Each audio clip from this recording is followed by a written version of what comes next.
नमस्कार मित्रांनो, स्वागत आहे सर्वांचं एका नवीन व्हिडिओमध्ये।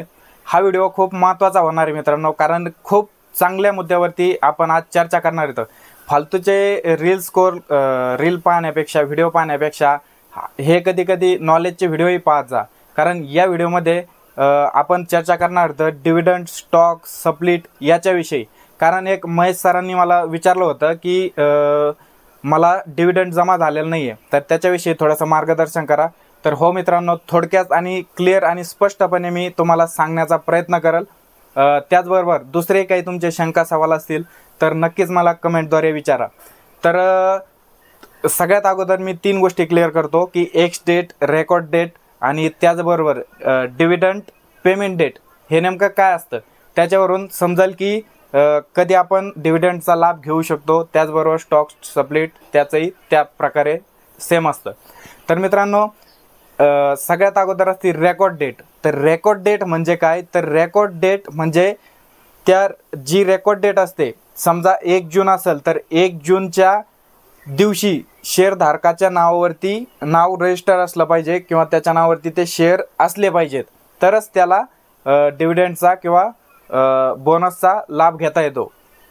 जर त्यानंतर येते मित्रांनो एक्स डेट। एक्स डेट ही असती की जर एक्स डेटच्या आदल्या दिवशी जर आपल्या डीमॅटवरती शेअर आपण जर खरेदी केला तर आपल्याला डिव्हिडंडचा लाभ घेता येतो, किंवा त्यानंतर जर एक्स डेट किंवा त्याच्या पुढील दिवशी आपण शेअर घेतला तर आपल्याला त्याचा डिव्हिडंडचा लाभ घेता येत नाही।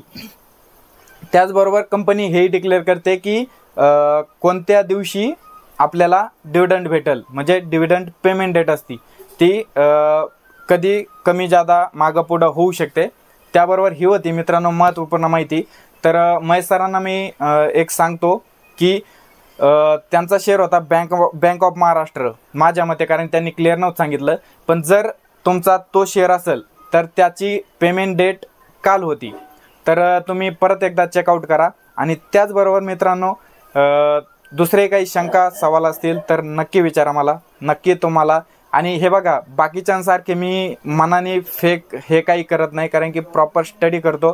त्याबरोबर जे मला 2-3 वेळा मी त्या गोष्टी पाहिल्यानंतर मगच मी तुम्हाला शेअर करतो। त्याच्यामुळं रिअल टाईम रिअल न्यूज आणि चांगल्या खबरांसाठी आत्ताच चॅनलला सबस्क्राईब करा, या व्हिडिओला लाईक करा आणि कमेंट नक्की करा। भेटूयात लवकरच पुढच्या व्हिडिओमध्ये।